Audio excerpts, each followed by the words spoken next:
Tá, galera? Então, essa é a parte 2 da aula de neuroradiologia, tá? A parte um resumiu-se basicamente a parte de neuroanatomia e uma parte de interpretação de TC de crânio, né? Outras peculiaridades. Então, hoje, a gente vai dar continuidade a essa aula, começando com a parte de interpretação e já entrando nas doenças, né, que acometem o crânio, né? Especialmente as hemorragias intracranianas e acidente vascular isquêmico, né? Que é o que é mais importante para a prova de vocês. E os outros achados, as outras coisas, eu coloquei mais como um extra. Nunca caiu outras coisas além de hemorragias e AVC isquêmico, mas é aquela história, né? Nunca diga nunca, então vamos ver o que ele pode estar aprontando aí para esse ano, beleza? Então vamos lá. Em relação a TC de crânio, né? Como é que a gente interpreta? Lembrar que uma TC de crânio, ela é um exame muito melhor que o raio-x, né? Porque ela não apresenta tantas desvantagens como o raio-x apresenta, né, em relação à sobreposição de imagem, em relação a, especialmente sobreposição de imagem, né, por vir em 3 planos, né, por ser um exame tridimensional, por ser em plano sagital, coronal e axial, isso aí fornece que você visualiza a imagem de diferentes ângulos e planos, mas tem sua desvantagem também, que é a questão da radiação excessiva em cima do meu paciente. Isso é um pouco prejudicial, né? Todos nós sabemos que radiação em excessos, ela pode ser prejudicial para qualquer um. Mas a TC, ela é muito melhor do que o raio-x e quando ela é indicada, ela vai para resolver. E quando ela não resolve, geralmente o que nós fazemos? Geralmente nós associamos um contraste, né, para que ela possa ser mais elucidativa, ou escolhemos um método de imagem mais avançado. Geralmente a gente parte para uma ressonância, ou dependendo da situação que estiver envolvida, você pode estar indicando um outro exame. Mas aqui na neurorádio, né, especialmente se tratando de hemorragias intracranianas ou até mesmo situações de trauma, se você tem um paciente com vítima de traumatismo crânioencefálico, você precisa, né, o melhor método de imagem na emergência para visualizar qualquer tipo de hemorragia é a TC de crânio. E você precisa obrigatoriamente solicitar ela sem contraste. Por quê? Porque se você estiver diante de um paciente com hemorragia intracraniana, se você fizer uma tomografia com contraste, você não vai saber o que é contraste e o que é sangue. Então, primeiro de tudo, você tem que fazer uma solicitação de uma TC de crânio sem contraste. Sempre funciona assim. Posteriormente, se você tiver descartado qualquer tipo de hemorragia e vocês têm uma suspeita de alguma outra coisa, alguma massa, algum algo do tipo, aneurisma, você pode estar solicitando uma TC de crânio com contraste, associando e complementando o estudo. Contraste sempre vem como um complemento para elucidar uma dúvida que você levantou numa TC de crânio sem contraste. Então, assim, você solicitou o exame veio para você e você precisa saber interpretar. Como que interpreta? Primeiro, a interpretação da TC de crânio, ela vai várias letras, tá? Ela vai do A até o G. Então, começa da seguinte forma. Em primeiro lugar, eu tenho a letra A de atenuação e estruturas, ou seja, avaliar as atenuações, né, especialmente substância branca e cinzenta. A substância branca e cinzenta, ela tem aquelas diferenças, tá? Não esqueçam disso, que a substância branca, na verdade, ela não é branca na tomografia, a cinzenta também não é cinzenta. Lembrar daquelas peculiaridades das características de cada estrutura. Edemas, sangramentos e eventos isquêmicos faz com que a gente perca a diferenciação da substância branca. A gente não consegue diferenciar isso. Por exemplo, um sangramento que ocupa a região de substância branca e cinzenta, você não vai conseguir diferenciar uma da outra. Edema, tanto edema citotóxico quanto edema vasogênico, vai fazer com que eu perca a substância branca e a cinzenta. E evento isquêmico, a mesma coisa. Vocês vão ver que no AVC, uma das características do AVC, que vocês vão ter que colocar na resposta da prova, se você estiver suspeitando, é perda da diferenciação da substância branca e da cinzenta, porque o evento isquêmico faz isso. E é na letra A que você vê essa questão da substância branca e da cinzenta. A letra B já é um pouco semelhante também à questão um pouco semelhante à letra A, né, de atenuação, onde você avalia o blood, né, sangue, determinar se você está vendo algum sangramento intracraniano ou suspeitando de algum sangramento. Geralmente ele vem com aspecto hiperdenso, né, que é a nomenclatura na tomografia, nós temos que lembrar que não é radiopacidade ou radiotransparência como no raio-x. É hiperdensidade para aquilo que é muito branco e hipodensidade para aquilo que é muito preto. E isodensidade para aquilo que é mais acinzentado. Então, na letra B, você avalia se tem sangramento intracraniano. E, geralmente, ele tem um aspecto hiperdenso. Na letra C, nós vamos ver as cavidades, né? São as cavitações. Que cavidades são essas, né? São aqueles espaços que têm líquor, que são as cisternas, que são as câmaras ventriculares, os sulcos e as fissuras que são preenchidos por líquor. O que tem que ser avaliado nesse quesito? Primeiro, é avaliar se eu tenho, obviamente, se essas cisternas estão presentes, tá? Porque se esses espaços, essas cavidades estão presentes, tá? Se tem grau acentuado de dilatação, porque às vezes se eu tiver excesso de líquor, eu posso ter dilatação dessas estruturas e aí eu vou ter alargamento dessas estruturas. E se por um acaso dentro dessas cavidades se tem ausência ou presença de sangue. O sangue dentro dessas cavidades vai ficar brilhoso, vai ficar uma mistura de hipodensidade com o líquor, né, que o líquor é escuro, e hiperdensidade, que é o sangue se misturando com o líquor. Então, eu tenho que pensar nessa parte. Na letra C, eu tenho que avaliar exatamente isso, né, os espaços que contêm líquor. E letra D, dilatação. Né? Basicamente, uma coisa está sempre muito ligada à outra. Você consegue fazer, se duvidar, a mesma coisa em uma letra só. Mas, como ele é bem delimitado, você acaba fazendo um por um, passo a passo. Letra D de dilatações, tá? O que eu vou ter que ver nas dilatações? Especialmente das cavidades, pessoal. Especialmente de quem? De ventrículo. Nós temos terceiro e quarto ventrículo, onde são preenchidos por líquor. E aí eu tenho que pensar nessas dilatações, que geralmente fazem ventriculomegalia por excesso de líquor. E eu tenho que pensar em prováveis causas que aumentem e levem ao aumento da pressão intracraniana, ou sangue preenchendo até o próprio espaço. Lembre-se que eu falei lá na aula 1, tá? Sobre a pressão intracraniana. Eu tenho que ter a perfeita harmonia entre três coisas, né? Tenho que ter a perfeita harmonia entre massa cerebral, né? Tenho que ter a perfeita harmonia com a questão dos vasos arteriais e o líquor.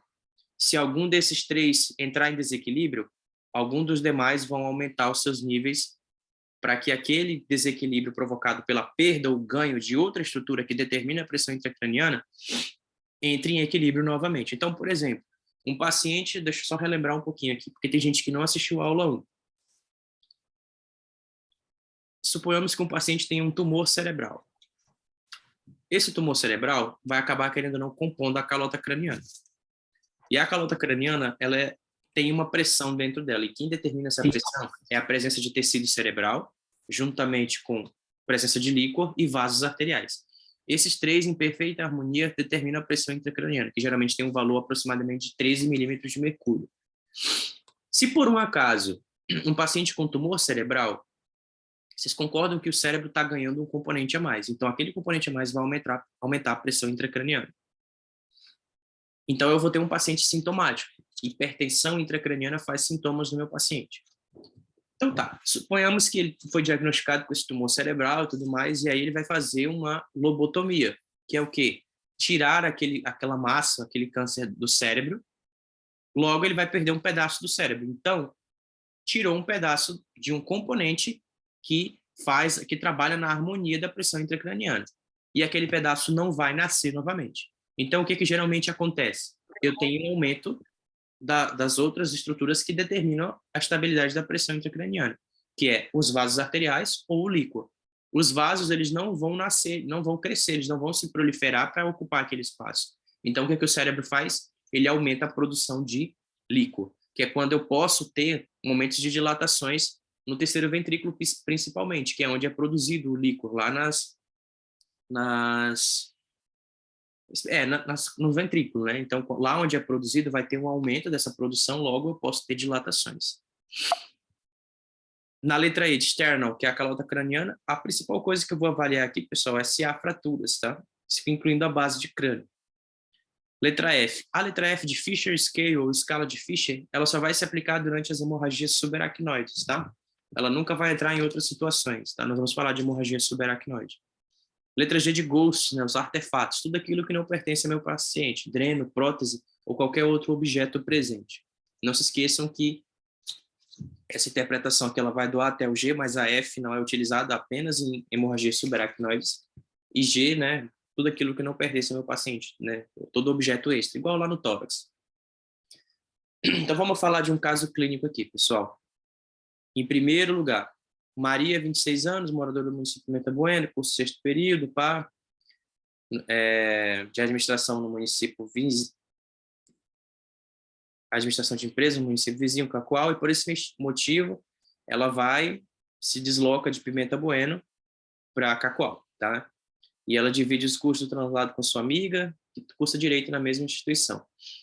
Durante a viagem, a Maria, que estava acompanhada, aqui eu errei os nomes, tá? Sentiu um mal-estar súbito no volante, surgindo uma crise convulsiva tônico-clônica generalizada.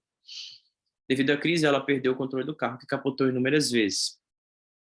O SAMU foi acionado por um caminhoneiro que passava pela estrada no momento do acidente. Ao chegar no local, a equipe identificou que ambos usavam cinto de segurança, mas que Mário, né, o Fernando, que eu esqueci de trocar, apresentava múltiplas escoriações abdominais e torácicas. Porém, não foi possível sentir seu pulso. Infelizmente, ele não resistiu e foi a óbito. No entanto, a Maria sobreviveu, mas ela encontrava-se desacordada, com Glasgow como score de 13, estável hemodinamicamente e apresentava um ferimento profundo na face lateral da coxa e outro na região temporal esquerda, ou seja, um traumatismo crânioencefálico, medido 5 centímetros. Durante o transporte para o Reuro, ela acordou e se identificou aos paramédicos. Entretanto, logo após sua chegada no PS, ela evoluiu com rebaixamento do nível de consciência com necessidade de intubação orotraqueal imediata. Em primeiro lugar, essa paciente passou por um evento que é muito comum nas hemorragias intracranianas, que é o chamado intervalo lúcido. O que acontece? Vamos lá. Intervalo lúcido é um tempo em que uma pessoa se encontra lúcida, com algum acometimento cerebral, até mesmo torácico, e depois de um tempo, ela desmaia novamente. Então, durante a colisão, o nosso cérebro desliga e causa um desmaio. Logo, eu sofro uma lesão cerebral e a minha paciente ainda assim consegue acordar. Mas depois de algum tempo, essa lucidez dela depois que ela acorda some porque ela rebaixa o nível de consciência por algum motivo. Então, o que aconteceu? Ela teve alguma hemorragia intracraniana aqui, né? Acordou depois da colisão, né? O cérebro desliga, e aí ela com alguma hemorragia intracraniana que foi enchendo, até fazer o quê? Desvio das estruturas cerebrais, fazendo com que ela rebaixe o nível de consciência posteriormente, tempos depois. É igual o pneumotórax lá no raio-x. Ele começa do simples e vai para o hipertensivo. À medida que vai entrando ar, o meu paciente vai o quê? As estruturas pulmonares cardiovasculares vão sendo empurradas contralateralmente. E aí, nesse momento, é quando ele começa a apresentar sinais de instabilidade. A hemorragia intracraniana é basicamente a mesma coisa. Ele vai enchendo a calota craniana até que ele desmaie novamente. Geralmente, os desvios cerebrais causam os desmaios, com necessidade de intubação orotraqueal imediata. Aqui, provavelmente, o Glasgow dela de 13 foi para menor ou igual a 8. Glasgow menor ou igual a 8, eu tenho indicação de via aérea avançada, né? Geralmente, intubação orotraqueal. Então, foi estruturada as lesões com sangramento ativo em coxa e região temporal. Obviamente, ela foi estabilizada aqui, tá? Foi tirado o risco de vida temporariamente. Após a estabilização, solicitou uma tomografia de crânio sem contraste. Como eu falei para vocês, ela tem que ser solicitada sem contraste primeiramente. Porque se tiver com contraste, eu não vou conseguir diferenciar o que é sangue e o que é contraste se eu tiver diante de um sangramento intracraniano.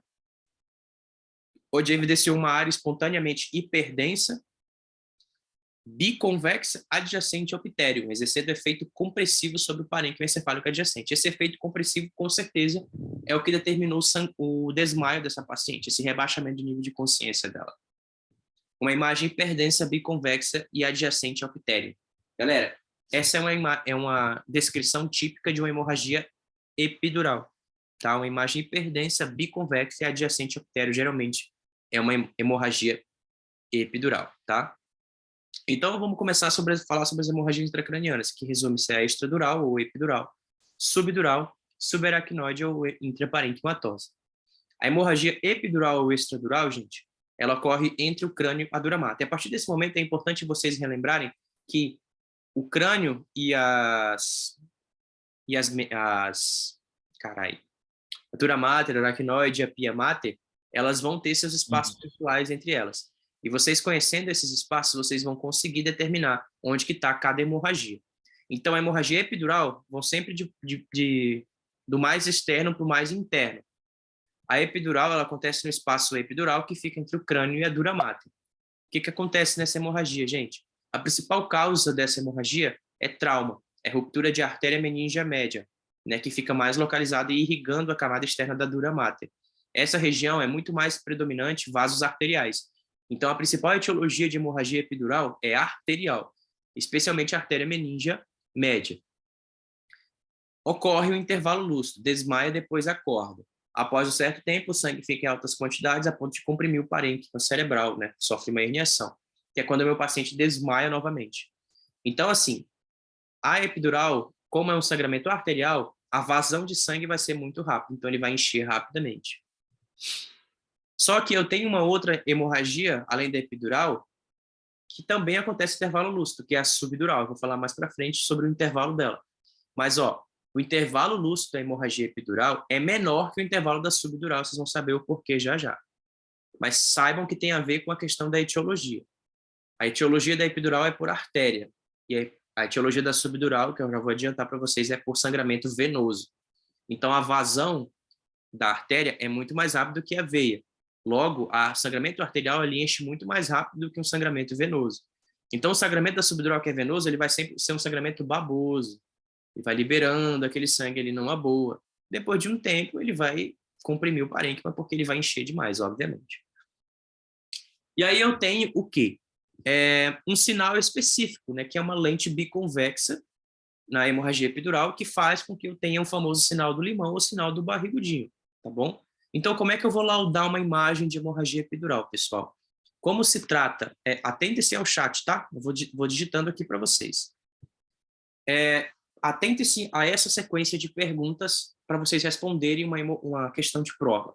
Então, primeiro de tudo, se é uma hemorragia ou um sangramento, eu estou diante de uma hiperdensidade. Então, primeiro eu coloco e identifico hiperdensidade. Certo. Qual a região do cérebro acometida? Aqui eu tenho que dizer qual é a localização exata da minha hemorragia, daquilo que eu estou vendo.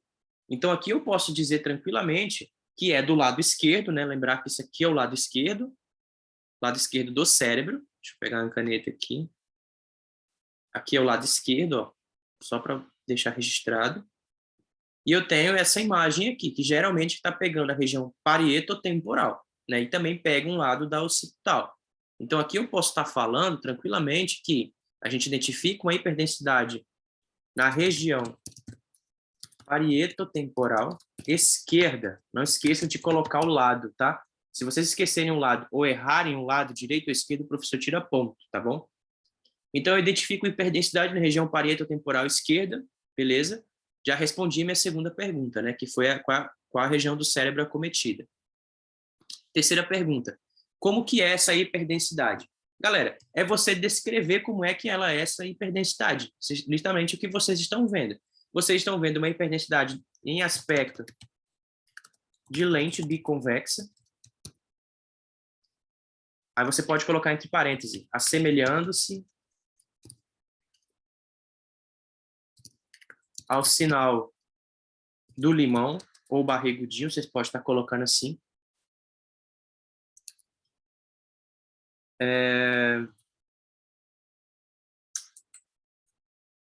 Certo. E aí você se pergunta, o que ela está causando? Gente, o que vocês têm que colocar em mente que essa hemorragia, ela desvia linha média. Todas as vezes que vocês perguntarem assim, o que ela está causando, que essa hiperdensidade está causando, a principal pergunta que você faz é se desvia a linha média. Então, quando eu venho aqui, a minha linha média não está reta. Então, aqui eu tenho desvio de linha média. Então, eu preciso colocar assim, ó, que essa hemorragia, essa hiperdensidade, ela determina desvio de linha média. Quem gosta de fazer isso, né, minha principal hipótese diagnóstica, hemorragia epidural. Então, uma resposta de prova para essa parte de hemorragia epidural poderia ser assim. Só tomem cuidado que nem toda hemorragia, dependendo da quantidade, desvia a linha média. Então, vocês têm que tomar cuidado na hora de descrever se tem desvio de linha média ou não, tá? Mas, a princípio, um modelo de resposta para hemorragia epidural seria esse daí que eu acabei de passar para vocês. Só que tem um porém. Hemorragia epidural nunca caiu na prova, pessoal. Por quê? Eu acredito que nunca tenha caído na prova, porque ela é uma hemorragia muito fácil de se identificar, assim como a subdural. Porque o sinal do limão e o sinal da banana para hemorragia subdural são basicamente quase que patognomônicos, quase que te entregando que é aquilo, entendeu? Então, geralmente, ele não entrega. Ou ele coloca hemorragia subdural, subaracnoide ou intraparenquimatose e um AVC isquêmico, né? Então, hemorragias epidurais e subdurais não são muito frequentes cair, na verdade, nunca vi cair. E aí fica complicado, né? Mas se cair na prova, saibam responder, e a maneira que vocês podem estar respondendo é assim. Alguma dúvida lá, pessoal? Você pode estar falando aí no chat, tá?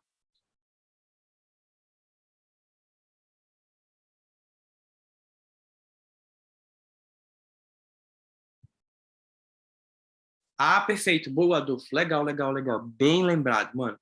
Isso. Tem que falar Vamos acrescentar aqui. Vamos acrescentar aqui nessa resposta. Você pode estar colocando ali, ó, identifica o hiperdensidade, já pode estar falando se é agudo ou crônico, tá? Sangramento agudo, que eu vou falar mais na frente, mas já vou adiantar, tem uma imagem muito mais clara, que é o caso daquela. Sangramento crônico tem uma imagem muito mais escura, que não é o caso daquela, tá? E eu tenho um sangramento crônico agudizado,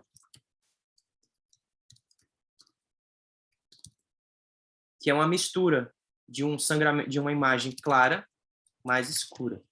Tá? Vou mostrar mais para frente para vocês como é que funciona. E tem o sangramento hiperagudo.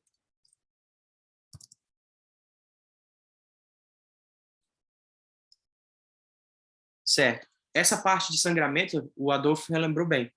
Você tem que colocar o que é agudo e o que é crônico, tá? É importante você colocar. Naquele caso, nessa imagem aqui, ó, ele é um sangramento claro, então é um sangramento agudo, tá? Bem lembrado isso aí. A hemorragia subdural, gente, é um acúmulo, né? Agora descendo um pouco mais o crânio, né? Entrando mais no crânio, é um acúmulo de sangue entre a dura mater e a aracnoide, tá? Geralmente a principal causa também é trauma, né? Por ruptura de veias corticais, tá? Aqui o sangramento tem etiologia mais venosa, diferentemente da epidural, que tem uma etiologia arterial, tá bom? E aí, pessoal, lembre-se que nessas duas hemorragias tem intervalo lúcido. O que a gente pode estar pensando nisso? Olha, se um sangramento é arterial e o outro é venoso, a vazão deles dois vai ser bem diferente, a velocidade de vazão, né? Que eu estou me referindo. A velocidade da vazão arterial é muito mais rápida do que a da veia, logo, a arterial vai encher muito mais rápido e vai rebaixar meu paciente muito mais rápido. O sangramento venoso, nem tanto. Ele demora um pouquinho mais. Então, o intervalo lúcido da subdural existe. Só que, às vezes, uma informação importante que você precisa saber é que, às vezes, as veias elas conseguem conter os sangramentos. Elas têm um mecanismo de entupimento, entre aspas, que elas conseguem se fechar para que interrompa aquele sangramento. Então, às vezes, o meu paciente fica sangrando, e em algum momento ele para de sangrar, por causa dessa característica da veia que a artéria não tem. E aí, o sangramento pode ser interrompido, mas às vezes ela não consegue interromper o sangramento, e ele fica sangrando, até fazer hemorragia, fazer o desvio de ilha média, né? Que é a questão da complacência que o Muricy falou aqui no chat. Exatamente. Tem um intervalo lúcido maior, tá? Por essa questão. E ela tem esse aspecto aqui, né? Tem esse sinal, né? Sinal da banana ou da meia-lua. Lá era lente biconvexa, né? Lá que eu digo na hemorragia epidural. Na hemorragia subdural eu tenho uma lente bicôncava, tá? É uma lente diferente. E causa desvio de linha média quando em altas quantidades de sangue, né? Principal faixa etária que acontece? Geralmente acontece em crianças, né? Por quê? Criança não tem um cérebro totalmente desenvolvido. Então, eu tenho muito mais facilidade de causar um sangramento no cérebro de uma criança, porque o cérebro ainda não se desenvolveu por completo. Então, tem muito espaço entre crânio e cérebro, tem muito espaço vazio na criança. Alcoólatra e idoso, porque o álcool e também a idade mais avançada faz com que os meus vasos percam sua rigidez e tendem a sangrar muito mais facilmente. Então, eu tenho essas possibilidades. E o idoso, além de ter fragilidade de vasos, o idoso, com o tempo, ele sofre atrofia cerebral. Então, ele basicamente volta a diminuir o cérebro, porque ele sofre uma atrofia. Então, volta a ter aquele espaço que lá, quando ele era criança, tinha em desenvolvimento. O espaço entre a calota e o cérebro, logo, eu deixo ele bem mais suscetível também a sangramentos. Crianças, o cérebro ainda não está desenvolvido, existe uma síndrome chamada síndrome do shaking baby, que é a síndrome do bebê sacudido, que acontece muito em hemorragia subdural crônica, que é quando eu tenho sinais de maus tratos, pela família ou algo do tipo, tá? Depois dê uma olhada na síndrome da Shaken Baby. O idoso, porque o cérebro é atrofiado, e o álcool, além do cérebro atrofiar com o decorrer do tempo, eu tenho a questão da perda da rigidez dos meus vasos. Então, ó, ele acontece entre as camadas dura mater e aracnoide, e nessa região tem os seios venosos do cérebro, tem a região de drenagem. Por isso que a principal etiologia é venosa. Então, eu tenho na minha anatomia desse espaço predominância de drenagem venosa. Por isso que a principal fonte de sangramento dessa região é venosa. Então, basicamente, vocês vão ver a mesma coisa da hemorragia epidural. O que vai mudar aqui? A gente vai identificar, de novo, pico, hiperdensidade. Essa aqui, ó, ela tem um caráter hiperagudizado, porque eu tenho um branco e um sangue já coagulando no meio, então eu identifico hiperagudizada não, tá? Hiperaguda, que é quando esse sangue tende a se misturar. A crônico-agudizada é diferente, tá? A crônico-agudizada é quando eu tenho esse tipo de sangramento. Ó. Vamos supor que isso que seja um sangramento. A parte crônica, ela desce. Deixa eu pegar uma cor aqui. A parte crônica tende a ficar mais inferior, tá? E a parte aguda, que eu vou pintar de amarelo, fica mais superior a ela, mas é um sangue que não se mistura. Então fica basicamente essa diferença de cores no sangramento crônico agudizado. Por quê? Esse sangramento crônico aqui, que eu estou pintando de preto, que eu pintei de preto e agora estou fazendo as setas em amarelo, ele já sofreu coagulação. E essa parte aqui, a amarela, ela ainda está sangrando. Então eu tenho ainda o sangramento agudo acontecendo. Mas como ele já passou por algum tempo, esse sangramento aqui que já desceu, que já encheu anteriormente, que foi o inicial, já sofreu coagulação, então ele ganha uma cor mais escura, ganhando a característica de cronicidade. O hiperagudo é quando eu tenho uma mistura de um sangramento agudo e um início de sangramento crônico, de indícios de sangue já querendo coagular. Mas é nessa etapa que o sangue ainda se mistura. Mas no crônico agudizado não se mistura. Então, aqui, identifico hiperdensidade hiperaguda. Aqui a região, basicamente, está pegando... Oh, Jesus! Está pegando lá da região frontal até a região parietotemporal, então a gente pode estar falando na região frontoparietotemporal, esquerda, não esquecer de dizer qual é o lado, na região frontoparietotemporal, e dizer como é que é essa hiperdensidade, como que ela é. Gente, ela é de aspecto de lente bicôncava, assemelhando-se ao sinal da meia-lua, determinando desvio de linha média. Vocês viram que só mudou o quê? Só mudou a questão da característica desse sangramento. Mudou o quê? Que ela tem um formato diferente e que esse sangramento ele tem uma característica mais aguda do que aquele sangramento da epidural. Então, a minha principal hipótese diagnóstica é a hemorragia subdural. Tem desvio de linha média, sim, tá, pessoal? Percebam aqui, ó, que tá tudo desviado, a linha média tá aqui, ó. Olha só onde é que estão os ventrículos, tá? Então, é um paciente que esteja bem ruim. Tá? Então, essa é a maneira de você estar respondendo uma hemorragia epidural de uma subdural. E uma coisa importante que como eu falei lá atrás, né, gente? Percebam que a hemorragia epidural e a subdural, elas têm essa facilidade de diagnosticar por causa desses aspectos da lente, né? E desses sinais que eu citei, limão, meia-lua, banana. Elas são fáceis de diagnosticar, então elas nunca caíram em prova justamente por isso, por causa dessa facilidade para diagnosticá-las. Então, gente, é bem improvável que elas caiam. Mas é aquela história, se elas caírem, se vocês verem uma imagem dessa, galera, não errem, pelo amor de Deus, porque elas são imagens para você basicamente não errar nunca, tá? Não errar nunca. Então, hemorragia epidural e subdural são relativamente fáceis, tá? Hemorragia subaracnoide. Gente, hemorragia subaracnoide, descendo ainda mais, né, em relação às meninges, É um acúmulo de sangue entre a aracnoide e a pia mater, onde geralmente há líquor, tá? A principal causa é ruptura de aneurisma também, por hipertensão ou até mesmo por trauma. Ela não tem intervalo lúcido, diferentemente da hemorragia epidural e subdural. Por quê? Porque o sangue ele vai se diluir no líquor, e aí ele vai fazer uma compressão do bulbo, porque o bulbo ele tem uma íntima relação com o trajeto do líquor.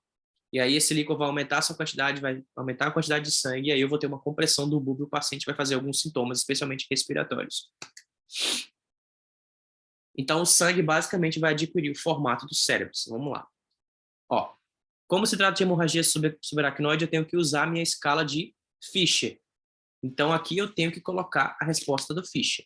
Primeiro, percebo que durante o trajeto do líquor, olha só como os sulcos estão bem preenchidos, ó, nessa imagem.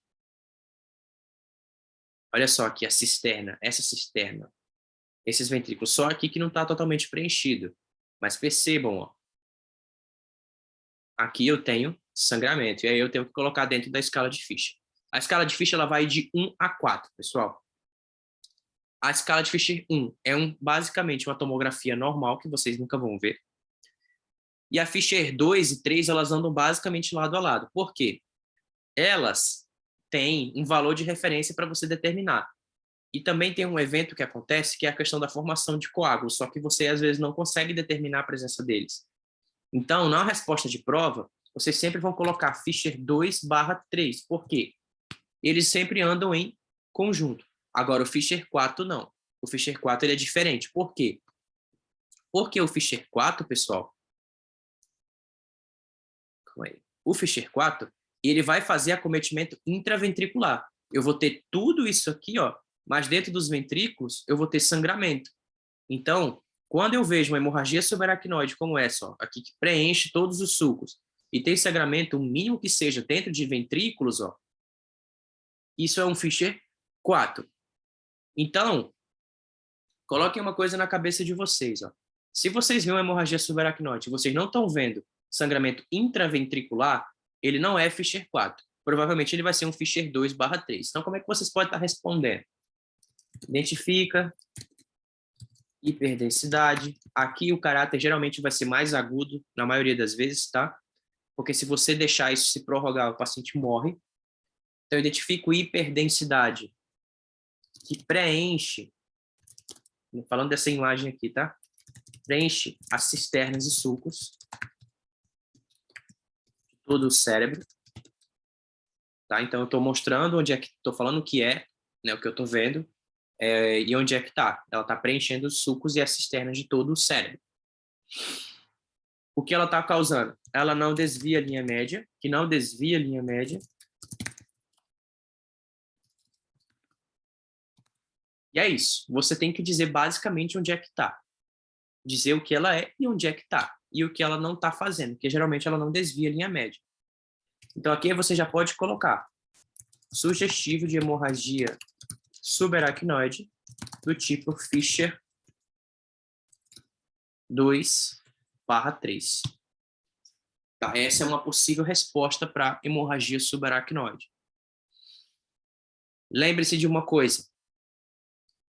Se eu não tenho sangramento intraventricular, pessoal, não é um Fischer 4. Então, o Fischer 2 e 3 sempre tem que andar em conjunto, porque vocês nunca vão saber delimitar esse valor de 1 milímetro. Acima de 1 milímetro, menor que 1 milímetro, vocês nunca vão saber disso. Então, Fischer 2 e 3 sempre. Ah, é Fischer 3. Não, coloca Fischer 2, 3. Ah, é Fischer 2. Coloca Fischer 2, 3. A única situação que tu não vai colocar é no Fischer 4. Tem que colocar Fischer. Toda hemorragia, vou colocar aqui. Toda hemorragia subaracnoide tem que ter o Fischer na resposta. Sempre. Tá bom? Sempre, tá, Júlio? Não esqueçam disso. Então, lembrem, peguem essa dica, tá? Do Fischer. Beleza? Hemorragia intraparenquimatosa. Gente, hemorragia intraparenquimatosa, ela é dentro do parênquima especificamente. É lá dentro do cérebro mesmo. Diferentemente dos anteriores, eles são entre as meninges. Então, basicamente, é dentro do parênquima encefálico. Então, percebam que eu vi lá de cima e vim de cima para baixo. Então, o que acontece? As causas podem ser também basicamente as mesmas coisas, né? Traumáticas, sangramento por hipertensão, as malformações arteriovenosas podem fazer isso também, tá bom? Então, geralmente as causas estão sempre interligadas. Etiologia, né? Ruptura de pequenos vasos, geralmente associada a fatores de hipertensão não controlada, formação de aneurisma. Lembre-se que, assim, ó, os vasos cerebrais, aqui o sangramento ele pode ser arterial, tá? Geralmente ele é mais arterial do que venoso. Os vasos cerebrais, eles começam assim, vou fazer um desenho aqui. Eles vão sendo grosseiros, à medida que eles vão se bifurcando, eles vão diminuindo a sua espessura até chegar na região mais fina possível. Essa região fina, pessoal, quando eu tenho um aumento de pressão num paciente com RAS, essas regiões elas não aguentam muita pressão, então elas se rompem mais facilmente. E aí eu começo a fazer um sangramento intracraniano por causa dessa questão do cérebro, né, desses vasos arteriais. Os sintomas, geralmente depende da região acometida, mas em geral, eu tenho um paciente com vômitos, devido ao aumento da pressão, e edema, devido ao espaço ocupado pelo sangue. Tá? Vou falar de edema também. Hemorragia intraparenquimatosa vai entrar edema agora, que a gente vai conversar. Então, percebam, pessoal, eu tenho aqui, ó, hiperdensidades circundadas por uma coisa preta. Mas por quê, gente? O que seria esse preto? Ele é um tipo de edema. E existem dois tipos de edema no meu cérebro. Eu posso ter edema citotóxicas e edema vasogênico. Qual será a diferença entre os dois? Bem, vou pular aqui agora essa imagem. Vou pular essas imagens de hemorragia intraparenquimatose e vou voltar já já para eu explicar mais para frente a questão do edema. E também falar da resposta. Então, antes de falar disso, nós temos que falar das densidades das hemorragias, tá? Agudo é um sangue mais claro, que indica sangramento recente. Crônico é um sangramento mais escuro, indicando sangramento antigo. Crônico agudizado é um sangue escuro mais claro, de acordo com aquele desenho que eu fiz, eles não se misturam. E o hiperagudo é uma variação da densidade, porque o paciente ainda está sangrando, mas aquilo que já sangrou, já coagulou, já se cronificou. Então, eu tenho basicamente uma mistura, um turbilhonamento que chama. Essa é a parte das densidades das hemorragias. Edema. O edema ele pode ser citotóxico ou vasogênico. Edema de sangramento intraparenquimatoso é sempre vasogênico, pessoal. Sempre, sempre vasogênico. Por quê? Porque o edema vasogênico ele é extracelular. O que acontece? Ele ocorre devido ao aumento da permeabilidade celular. Isso vai fazer com que o líquido se acumule no meu extracelular. Então, galera, o que acontece? Quando eu tenho um sangramento, o vaso se rompeu. Então, o vaso vai sofrer um aumento da permeabilidade, porque ele vai tentar fazer com que aquele sangramento pare. E esse aumento de permeabilidade faz com que esse líquido extracelular se acumule, se extravase. Se acumule por extracelular, na verdade. Então, ele se acumula e forma um edema vasogênico. E, gente, o edema vasogênico é muito mais escuro do que o citotóxico. O citotóxico é um edema intracelular. Então, geralmente, ele ocorre devido à lesão das membranas de células responsáveis pela troca de líquido intracelular. E aí eu vou ter um acúmulo de líquido dentro da célula. E geralmente acontece em quê? No AVC isquêmico. Então, edema de sangramento, edema de tumor, de processo inflamatório infeccioso, ele é vasogênico. Edema de AVC isquêmico é citotóxico. Vou mostrar para vocês a diferença. Mas saibam que o edema adjacente, o edema vasogênico adjacente ao sangramento, ele é muito mais escuro do que o edema citotóxico. Só se liga. Aqui eu tenho, vou desenhar aqui para vocês darem uma olhada. Ó. Foco de hemorragia e ao redor eu tenho essa hipodensidade. Isso aqui é edema vasogênico. Aqui é a mesma coisa. Sangramento e edema vasogênico. Sangramento e edema vasogênico.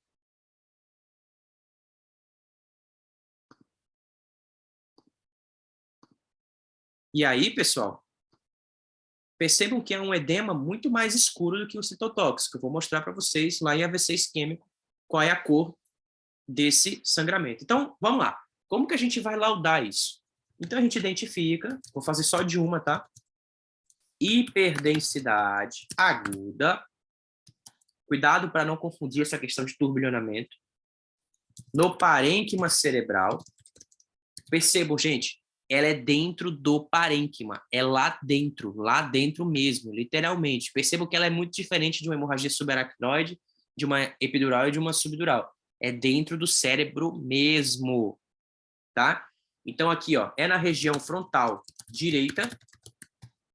Na verdade, aqui tem 1, 2, 3, 4. Então, a gente pode falar assim, identifico múltiplos focos, pode estar falando assim, múltiplos focos de hiperdensidade aguda, hiperdensidades agudas, no parênquima cerebral, na região frontal direita, com edema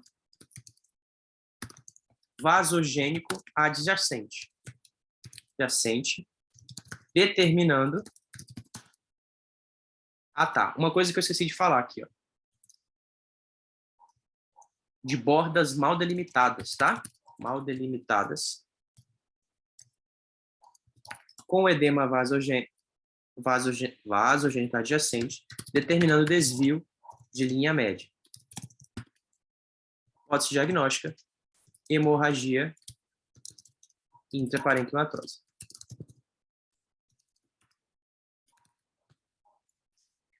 Então, olha só, identifico, isso aqui é dessa imagem, tá? Identifico múltiplos focos de hiperdensidades agudas no parênquima cerebral, na região frontal direita, de bordas mal delimitadas, ó, as bordas não são bem delimitadas, com edema vasogênico adjacente, que é isso aqui que eu estou falando, determinando desvio de linha média. Isso é sugestivo de hemorragia intraparenquimatosa. Então, é basicamente assim a resposta. O que entra na hemorragia intraparenquimatosa? O edema, gente. O edema vasogênico. Não esqueçam de falar do edema vasogênico se vocês estiverem vendo. Mas, na maioria das vezes, tem edema vasogênico que vocês não podem esquecer.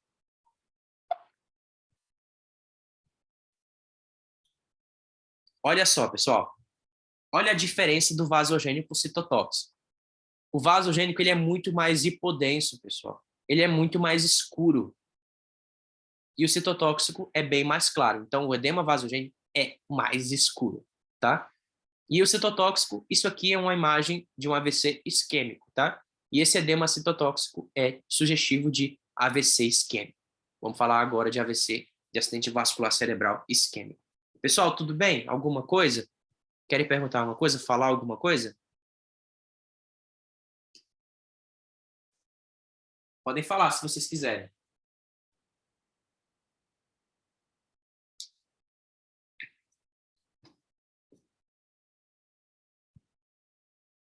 Tudo certo, né? Então, vamos lá.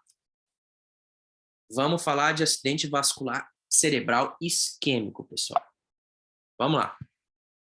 Gente, isquemia é nada mais, nada menos que hipoperfusão, baixa perfusão de sangue ou nenhuma perfusão de sangue.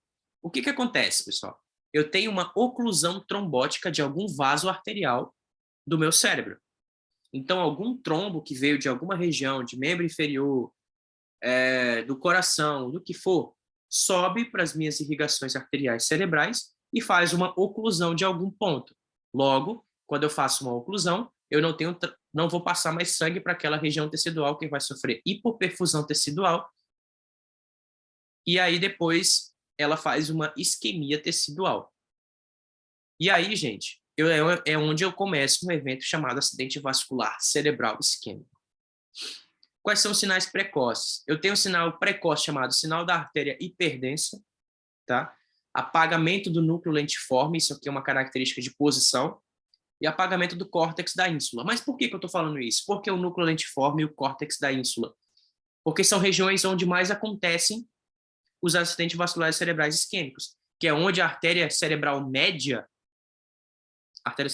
que é a principal artéria envolvida nesse processo, faz irrigação dessas regiões, chamadas núcleos da base. Então, córtex da ínsula, ou até mesmo a ínsula como um todo, e o núcleo lentiforme, são os núcleos da base, são as regiões mais acometidas, que sofrem esses apagamentos. Mas vamos lá. Primeiro lugar, Quais são os sinais característicos de AVC que vocês têm que se ligar na resposta? Em primeiro lugar, diferentemente de um sangramento intracraniano, ele faz uma hipodensidade. Então, a resposta já muda. Você vai identificar uma hipodensidade. Essa hipodensidade, vocês vão ter que dizer onde é que ela está, se está do lado direito, do lado esquerdo. Ela pode causar uma compressão ventricular ipsilateral, pode não, vai apagar os sulcos e vai causar perda da diferenciação da substância branca e cinzenta, aquilo que eu falei lá atrás. E vai fazer aumento de volume. Por quê? Eu vou ter edema citotóxico presente. Então, o edema do AVC isquêmico, ele é citotóxico. E dependendo da extensão dessa isquemia, pode causar desvio de linha média, mas depende da quantidade de isquemia. Então, cuidado com isso. Então, vamos lá, vamos falar dessa imagem. Identifico hipodensidade. Como não se trata de hemorragia, eu não preciso falar que é agudo, crônico, hiperagudo, crônico agudizado, não tem nada a ver. Identifico hipodensidade em hemisfério cerebral direito. Aqui eu já posso falar o cérebro direito como um todo, porque ele está pegando uma grande extensão do cérebro, então não tenho que ficar delimitando. Hemisfério cerebral direito, que determina apagamento dos sulcos cerebrais e perda da diferenciação da substância branca e cinzenta.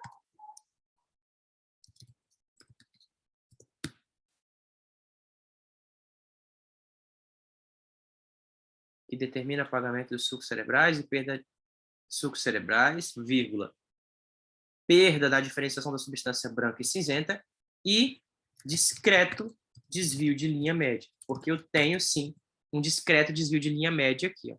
A linha média está meio que sofrendo um empurrãozinho. Mas se eu quiser falar discreto, pessoal, eu posso falar, não está errado em falar. Hipótese diagnóstica, acidente vascular cerebral isquêmico. Então, uma resposta de prova de uma tomografia com AVC isquêmico é basicamente assim. Ela apaga suco e faz com que a gente perca a diferenciação da substância branca e cinzenta. E uma coisa que eu esqueci de falar, que nós temos que falar do edema, que é do tipo citotóxico. É um edema do tipo intracelular. Então, eu tenho que acrescentar também a questão do edema. O edema que ele é do tipo citotóxico, tá bom? Aí pode ou não desviar a linha média, depende da imagem em si, mas essa aqui causa um discreto desvio de linha média. Então, cuidado. Por isso que eu coloquei aqui nessa parte do slide, ó. Pode causar compressão ventricular ipsilateral. Pode causar desvio de linha média. Pode. Não estou falando que vai causar todas as vezes, mas dependendo da extensão, vai causar isso aí que eu falei, tá? Então, eu quero que vocês atentem-se a isso, a esse pode. Mas apagamento de suco e perda de diferenciação da substância branca e cinzenta vai acontecer todas as vezes e tem que estar na resposta de vocês, assim como o edema citotóxico. Colocou isso aí, parceiro? Ó, a maioria da pontuação vai vir. Pelo menos 70% da pontuação vem. E é claro, tem que acertar o diagnóstico, né? Dizer o que é. Então, é isso. E é isso aí, pessoal, que eu estava falando mais cedo, que é o sinal da... Mais cedo não, né? Agora. Que é o sinal da artéria cerebral média hiperdensa. Gente, isso aqui é um sinal muito difícil de identificar. Um dia que vocês estiverem no internato e vocês acharem uma tomografia com esse sinal precoce, façam um relato de caso, porque ela é muito, muito precoce. Acontece muito no começo do AVC, antes de fazer a oclusão total. O que acontece? Esse sinal acontece porque eu tenho o meu trombo, ele oclui uma parte parcial da artéria. Uma região, oclui parcialmente a região da artéria. O que acontece? A artéria vai perceber que está sendo ocluída parcialmente. Então, numa tentativa de tentar evitar uma oclusão total, ela aumenta o fluxo de sangue.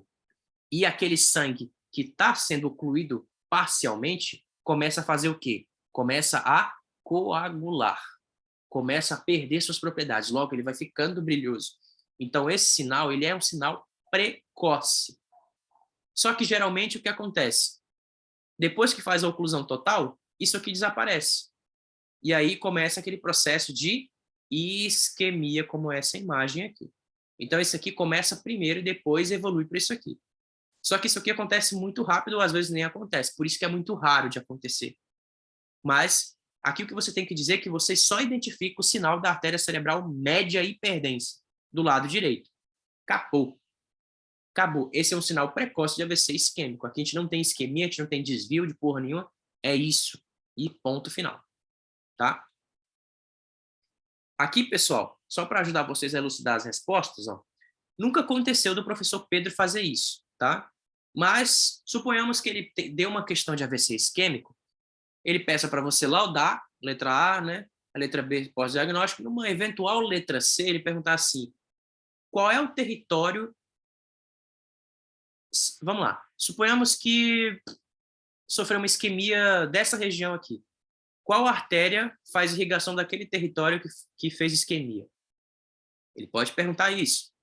Então, percebam que aqui, ó, em verde, eu tenho território de artéria cerebral anterior, tá? Então, se vocês verem uma região dessa cometida, você tem que pensar em artéria cerebral anterior. Em rosa, a artéria cerebral média. Então, essa imagem que eu mostrei aqui, basicamente, ó, pega a artéria cerebral anterior e a artéria cerebral média, se ele perguntasse, você teria que falar das duas, porque essa região frontal pegou e também pegou a média. E também pegou uma parte, já estava quase que pegando a região posterior aqui, o território posterior. Em azul, território de artéria cerebral posterior. Aqui também tá, porque essa artéria ela vem proveniente de outra artéria que faz essa bifurcação bem nessa região de núcleo da base. Em roxo, eu tenho a artéria cerebral coroidal. Eu também posso estar falando dela, mas é uma artéria específica de núcleos da base, mas as mais importantes são a artéria cerebral anterior, artéria cerebral média e cerebral posterior, tá bom? Se ele por um acaso perguntar, que eu nunca vi isso acontecer, vocês lembrem-se dessa imagem, territórios de irrigação arterial. Certo, acidente vascular cerebral hemorrágico, gente, ele se remete às hemorragias que nós já falamos, só que o acidente vascular cerebral hemorrágico, ele se resume apenas à hemorragia subaracnoide e hemorragia intraparenquimatosa, que nós já falamos. Então, só para a gente recapitular, ruptura de vasos, né? Hipertensão arterial como principal causa, né? Má formação arteriovenosa também. Faz hiperdensidade, né? Aquele branco, que pode causar compressão ventricular lateral. Também pode apagar sulcos, mas não é uma coisa que eu coloco muito na resposta. E é muito mais comum na região de núcleo capsular, de núcleos da base. Galera, é aquelas respostas que eu falei para vocês lá atrás, de hemorragia intraparenquimatosa, principalmente intraparenquimatosa. Ah, você vai colocar, é um AVC hemorrágico? Não, coloque hemorragia intraparenquimatosa, tá bom? Isso aí é basicamente uma hemorragia intraparenquimatosa, mas ela entra dentro dos acidentes vasculares cerebral hemorrágico, tá bom? Não esqueçam disso, por favor. Então, vamos lá, essa imagem aqui. Como que a gente laudaria, gente? Múltiplos focos hemorrágicos, de hiperdensos, igual a hemorragia, aqui é uma hemorragia intraparenquimatosa, então o laudo é de hemorragia intraparenquimatosa. Como é que vocês poderiam estar fazendo isso? Ó, aqui a gente pode colocar hiperdensidade em núcleos da base do lado esquerdo, com borda mal delimitada, com edema vasogênico adjacente, que determina leve desvio de linha média, isso é sugestivo de hemorragia intraparenquimatosa. Aqui é a mesma coisa. Aqui é a região do cerebelo, aqui você tem que falar aqui você identifica uma hemorragia cerebelar, região cerebelar esquerda, tá? Não esqueça de dizer qual é o lado. Tem edema adjacente e assim vai. É basicamente um laudo de hemorragia intraparenquimatosa. Tranquilo, gente? Alguma dúvida?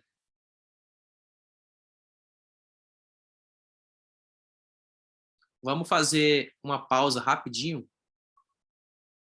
Fazer uma pausa rapidinho de 5 minutos para a gente ir ao banheiro. Vamos lá? De boa, mano. Fechou.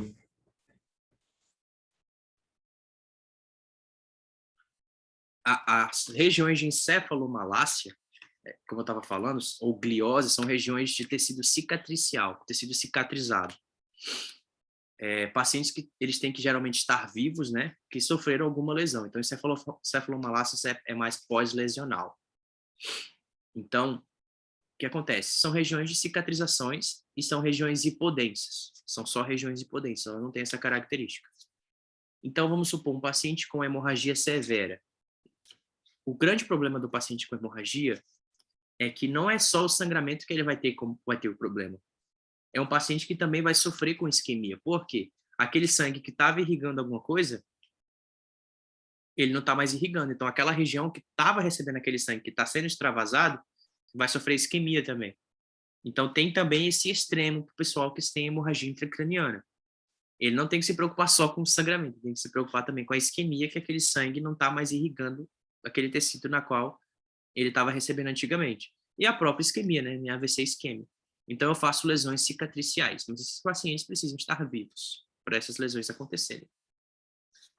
Outra situação, até mesmo qualquer tipo de contusão cerebral, né, comum, que não cause necessariamente hemorragia ou até mesmo isquemia, contusões cerebrais.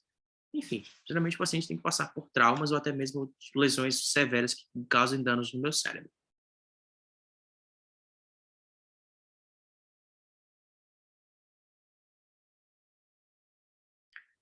Então, galera, para a gente retomar o nosso assunto, ó, a parte que a gente falou agora de hemorragia intracraniana, AVC isquêmico, é aquilo que mais cai na prova do professor Pedro, pessoal.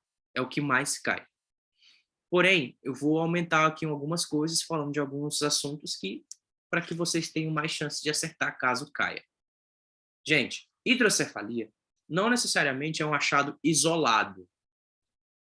Ele geralmente vem em conjunto com alguma coisa. Então, o que vocês precisam saber de hidrocefalia? Que ele é um aumento do volume craniano devido ao acúmulo de líquido. Geralmente, esse acúmulo se dá nas dilatações, lá nos ventrículos, onde é produzido o líquido. Então, como é que fica esse aspecto? Aspecto muito, muito hipodenso. Os ventrículos ficam grandes e escurecidos.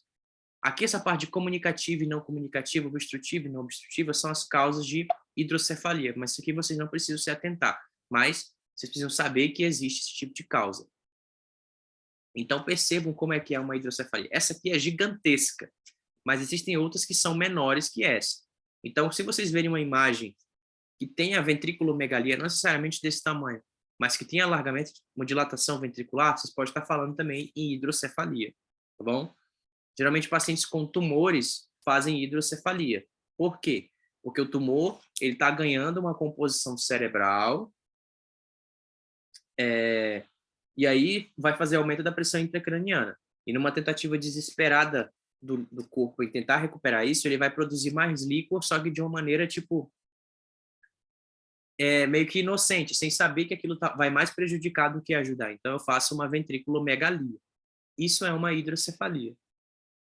Tumores do sistema nervoso central. Gente, no meu sistema nervoso central, eu tenho células. Né? Eu tenho células de Schwann, células oligodendrócitos, gliócitos, astrócitos, ependimócitos, até meningiócitos nas meninges, enfim. Tudo que eu tiver célula pode fazer câncer, pode fazer tumor, na verdade. Então, eu posso ter meningioma, oligodendrocitoma, schwannoma, glioma, astrocitoma, ependimoma. E aí vocês vão ver massas com edema vasogênico adjacente, tá? Então, olha só. Essas massas, ó, diferentemente das hemorragias intraparenquimatosas, que vocês têm que tomar cuidado, elas têm bordas bem delimitadas. Lembra que na hemorragia intraparenquimatosa tinha bordas mal delimitadas? Pois é, as massas, elas fazem edema vasogênico, mas elas têm uma borda bem delimitada. Então, cuidado com a questão da borda, pelo amor de Deus. Galera, o que vocês vão ver aqui nessa imagem, para laudar? Aqui vocês vão identificar duas massas hiperdensas. Uma massa está na região frontal esquerda e outra massa está na região parieto-temporal direita. As duas têm bordas bem delimitadas e as duas têm edema vasogênico adjacente. Mas a massa temporoparietal direita faz desvio de linha média. A esquerda, não. Isso é uma resposta dessa tomografia que vocês poderiam estar fazendo. Então, como que diferencia, sim, uma massa hiperdensa com edema vasogênico adjacente? A questão da borda. Por isso que eu falei lá da borda lá atrás, tá? No sangramento intraparenquimatoso. Então, cuidado para não confundir massa com sangramento intraparenquimatoso. Puta merda, pelo amor de Deus. Aqui, basicamente, a mesma coisa, só que aqui é uma massa bem mais discreta, tá? É bem discreta mesmo. Enfim. Da mesma forma que o meu abdômen... Peraí. Ah, tá. Descrevo sim. Então, vamos lá. Aquela imagem. Identifico massas hiperdensas localizadas na região frontal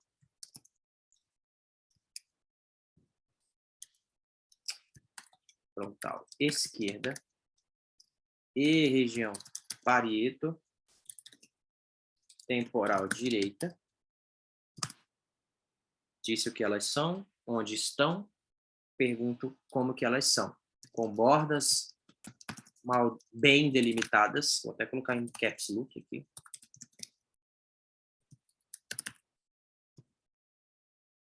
Com edema vasogênico adjacente. A massa parieto temporal direita determina desvio de linha média. Hipótese diagnóstica: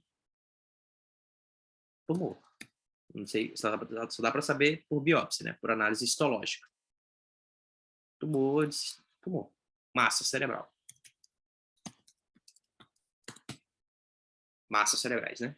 Enfim.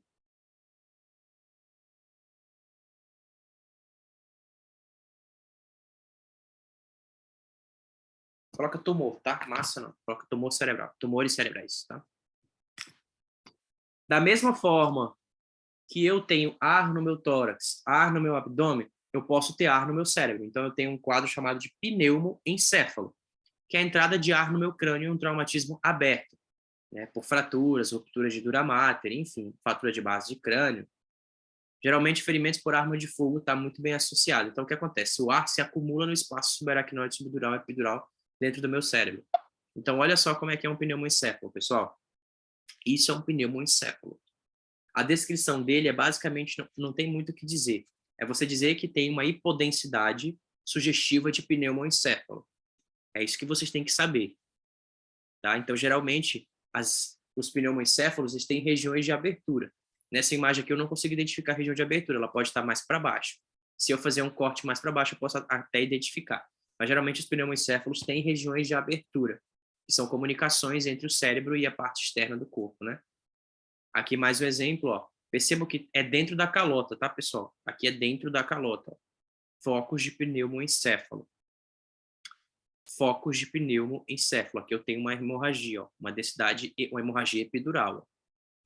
Nesse caso, eu posso estar procurando, se mais para baixo, uma fratura aqui que tenha comunicado o cérebro com o meio externo. Então, entrou de forma difusa vários focos de pneumoencéfalo. O que vocês têm que dizer, gente, é que vocês veem uma hipodensidade que sugere pneumoencéfalo. Não tem muito o que vocês descreverem, tá? Pneumoencéfalo também exerce efeito tensivo? Exerce. Eu posso ter um pneumoencéfalo hipertensivo? Posso.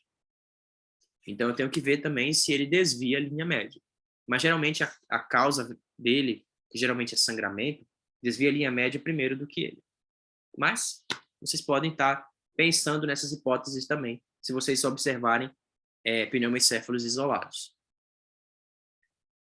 Aqui, ó, nessa imagem, aqui à minha esquerda, à minha direita, na verdade, ela tem, ó, um orifício de entrada e saída. O que acontece? Pacientes que sofrem perfuração por arma de fogo, né, elas sofrem um tiro na cabeça, faz uma comunicação com o meio interno cerebral com o meio externo. E aí o que acontece? Entra ar. Simples assim. E aqui eu estou vendo uma coisa brilhosa. Você percebe que tem uma coisa brilhando aqui? Provavelmente deve ser o projétil de arma de fogo.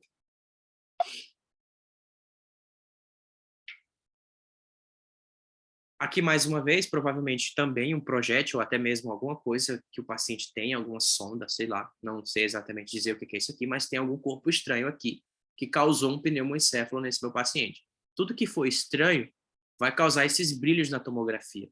Tá? O raio vai bater nesse projétil e ele vai fazer esse abrilhantamento que o raio ele faz. Então, eu tenho que chamar isso aqui de corpo estranho, se eu não souber necessariamente o que é. Beleza? Então, pneumoencéfalo é uma coisa que vocês podem estar adicionando na resposta, assim como hidrocefalia. Aqui uma hidrocefalia, aqui nessa imagem.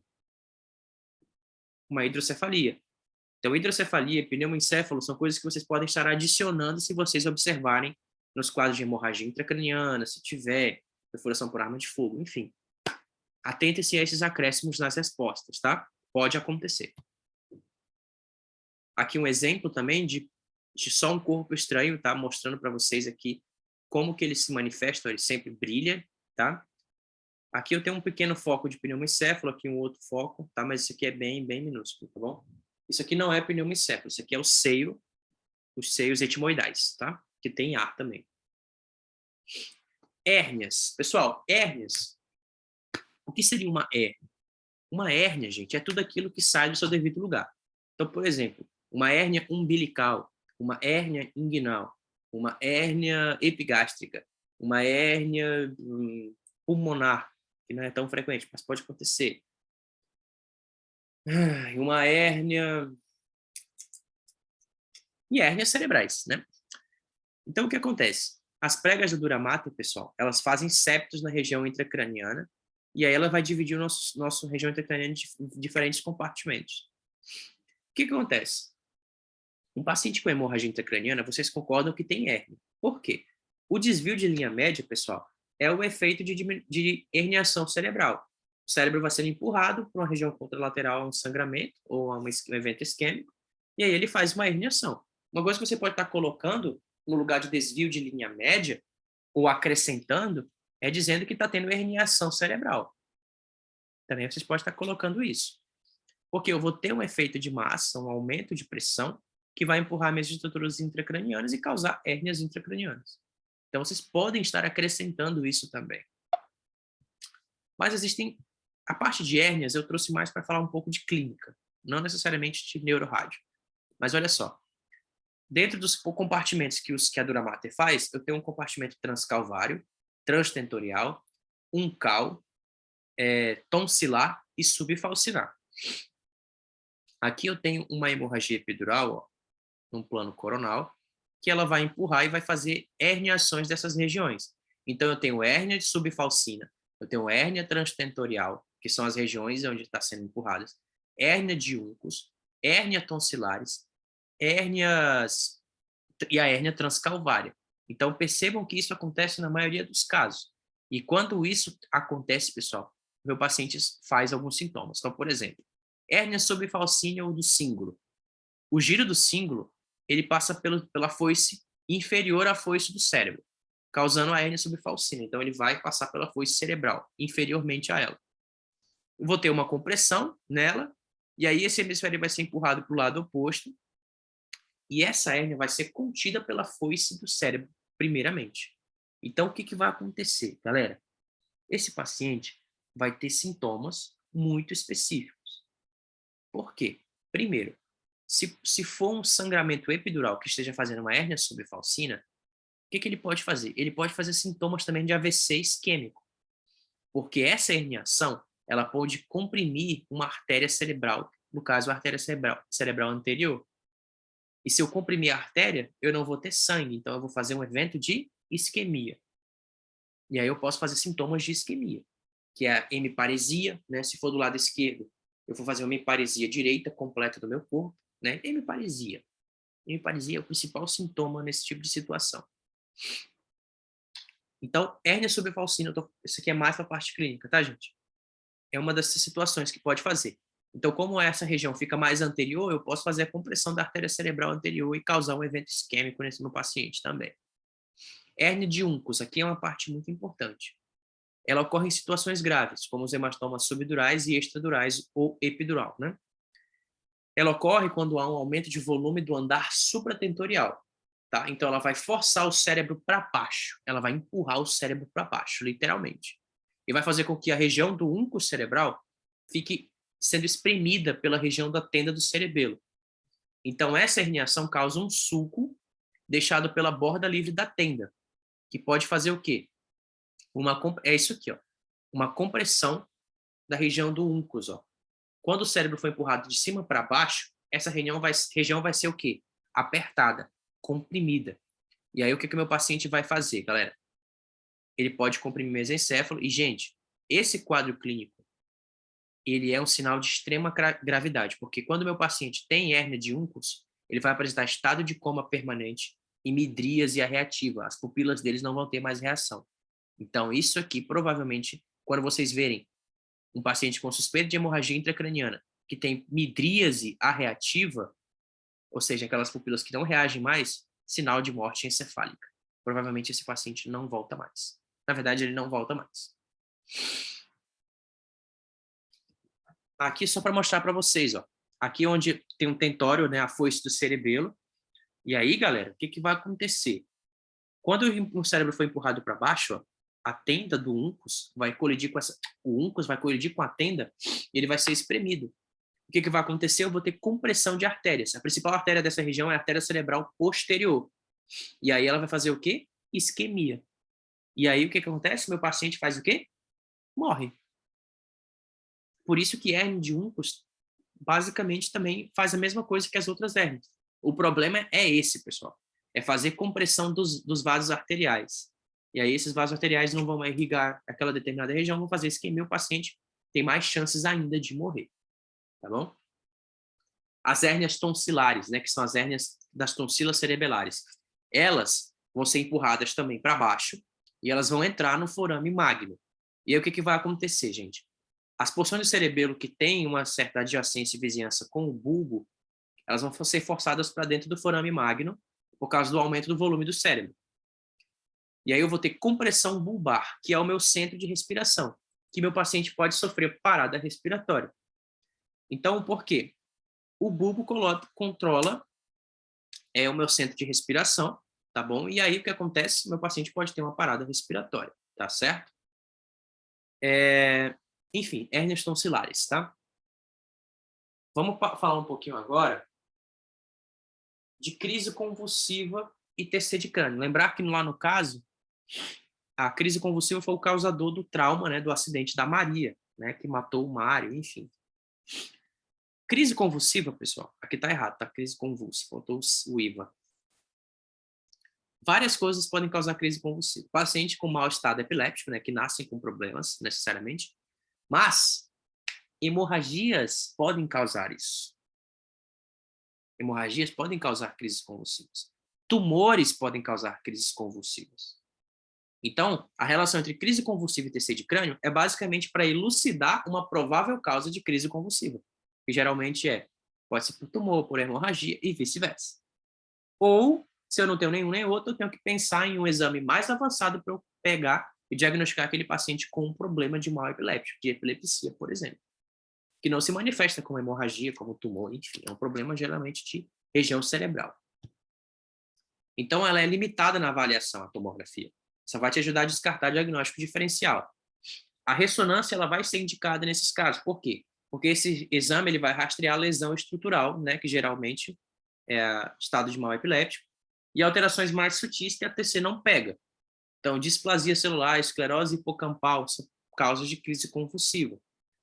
Tem também um exame chamado PET-CT, que é a tomografia computadorizada por emissão de pósitrons, que faz uma análise metabólica desse paciente. O que acontece? O paciente ingere o metabólico, ou é injetado o metabólico, e aí eu faço uma tomografia computadorizada. Aquele metabólico, pessoal, ele vai brilhar na região que ele tiver que brilhar. Vou mostrar para vocês a imagem. Avalia anomalias, tumores, falhas de memória, estado, e aí o que vai ter? Quando eu tenho um PET-CT, eu avalio o estado metabólico. Ou ele está muito metabólico, ou ele está pouco metabólico. Se ele tiver normal metabólico, está tudo bem. Porém, não pode estar de mais e também não pode estar de menos. Então, o que acontece? O PET scan consiste na combinação de dois exames, né? A tomografia por emissão de pósitrons mais uma tomografia computadorizada. Aqui o paciente faz a ingestão de um metabólito. O que vai acontecer? Ó? É muito indicado, eu quero mostrar logo a imagem, mas vou voltar aqui no texto. Ó. Aqui eu tenho uma tomografia de corpo inteiro do meu paciente, e aqui à minha direita eu tenho uma segunda imagem, e aqui é quando o meu paciente ingere o metabólico ou é injetado o metabólico. Percebam que eu vou avaliar o metabolismo de determinadas regiões. Vou dar um exemplo para vocês. Um paciente com tumor de pâncreas. Vamos supor que eu estou suspeitando de um paciente com um insulinoma, um tumor de insulina. O que eu vou fazer? Eu vou fazer um PET-CT. eu vou fazer uma tomografia associada a um metabólico à base de insulina. Se eu ver que o metabolismo no pâncreas está muito hipermetabólico, significa que aquele metabolismo está sendo consumido pelo tumor, que é a base de insulina. Então, ele vai brilhar. E é isso que vai me mostrar e confirmar que é um insulinoma. Isso acontece para todo tipo de situação. Tá? Então, o PET-CT é mais ou menos para esse tipo de situação, nessa combinação, nesse sentido. É utilizado na parte neurológica para avaliar anomalias, tumores, falhas de memória, né, quadros demenciais. A parte oncológica, gente, de câncer, é a parte mais utilizada do PET scan. Atividade tumoral, determinar o quanto ele se espalhou, tá? Definir eficácia de tratamento, grau de eliminação tumoral. Na cardiologia, que não é tão usada, mas mensura dano cardíaco sofrido em caso de infarto, arritmias e assim vai. Para isso que serve o PET scan, tá bom? Aqui, ó, na parte de cardiologia, percebam essas falhas de enchimento na hora do metabólico, ó. Isso aqui é tudo o quê? Placas de aterosclerose, ó. Placas de aterosclerose, falhas de enchimento em que o PET consegue fazer a visualização, tá bom? Aqui mais um PET para vocês, ó, focado para a parte cerebral. Aqui eu tenho um normometabolismo cerebral, beleza? Aqui uma tomografia normal e aqui uma outra fase do meu metabólico, que é a fase mais de excreção, que avalia o comportamento cerebral. Mas isso aqui é plano coronal, tá? Não necessariamente é focado para o cérebro, tá focando o corpo como um todo, tá certo?